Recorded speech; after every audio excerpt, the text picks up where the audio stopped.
So online pharmacies have said that they are just like platforms like Ola, Uber and Swiggy, and hence don't need a license to function in the country. Now this argument was made at an ongoing case in the Delhi High Court, and Trisha here has been reporting on the case for MediaNama. So Trisha, what is this entire case about? So the case started in October last year. Okay. Okay. A Delhi-based doctor, his name is Dr. Zahir Ahmed. Okay. He filed a petition asking for online sale of medicines to be banned. Okay. Right. At the same time, there was another petition by a Delhi-based pharmacist association. It's called the South Chemists and Distributors Association. Okay. They're association for pharmacists of South Delhi. Okay. And they filed a similar petition. Okay. So as of now, the cases are being heard together. Okay. Okay. Okay. So basically, both petitions are called for a ban on online sale of medicines, right? So this was filed in October 2018. Okay. And by December 2018, the Delhi High Court placed a interim ban on online sale of medicines without license. Okay. And the reasoning behind both these petitions was that online sale of medicines is unsafe. Okay. The prescriptions, there's no way that you can verify the prescriptions. Counterfeit medicines are being sold by by these online guys and so on. And the Delhi High Court placed the ban on online pharmacies, Okay. right? So what happened in court yesterday was that the online pharmacies argue that they are platforms. They are like Uber, Ola, they're like Swiggy, so they don't need a license. Okay. And just like Uber doesn't own a single car, and is not registered under the Motor Vehicles Act. Yes.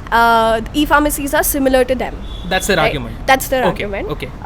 They said that they don't manufacture, stock or sell medicines, Okay. but are only a platform for their delivery. The lawyer for 1mg even argued that they are like Ramu. So, he was referring to an errand boy Right. who goes and gets medicines and other Sure, things for sure, you. sure, Yeah, sure, sure. yeah. Right, so...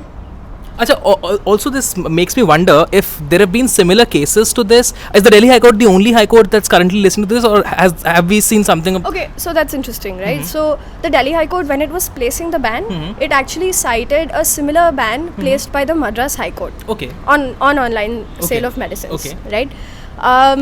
So similar cases have been going on in Madras High Court, Mumbai High Court, most recently the Patna High Court, Okay. and several others like Bilaspur, Punjab and Haryana. Okay, so it's fairly Rajasthan, okay, okay, yeah. Okay. So it's quite interesting actually. The Madras High Court first placed a ban, then vacated it later on. Okay. Right, this is something the Delhi High Court has refused to do. Okay. Online pharmacies have been asking the Delhi High Court to vacate the stay since December when it was placed, Okay. but they've been unsuccessful. Okay. Right. Okay.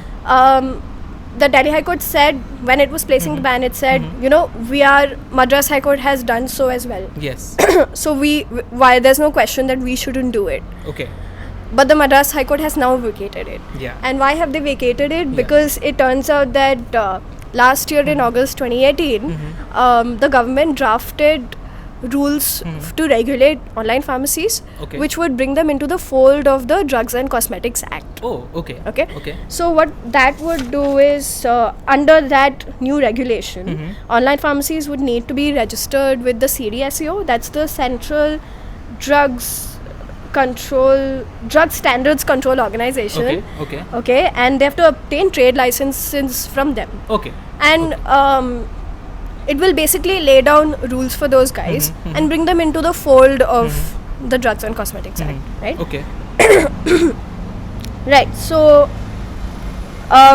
so what's happening now is the Mumbai High Court and the Madras High Court and other high courts are all awaiting the center to finalize the rules for online pharmacies, because otherwise they're in a flux, right? They can't ban the sales because the rules the rules are being drafted, and they can't allow it because there are no rules for them. Exactly. Right? Exactly. Right. So, in fact, the lawyer for 1mg, he even said that in the current Drugs and Cosmetics Act, there's no provision for online pharmacies to register.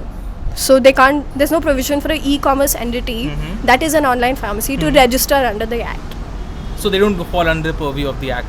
Not yet. But there are draft rules which the government is not finalizing, which should have been finalized within 45 days of the draft rules being released. So it should have been finalized in September last year. Oh, okay. Yeah. So does that mean that this entire online pharmacy sector currently is completely unregulated, or are there still some sorts of regulations on them? You could say that it's like roughly self-regulated. You could say that. Okay. Yeah. So there is no regulation that everyone has to abide by right now. You could. Okay. So correct way to put it would be that there are draft rules for them which were drafted specifically for them, which will bring them into the legal fold. For now, they are functioning. Okay. So they may not be legal. They may not be legal. So that's where we are on this case right now. Yeah.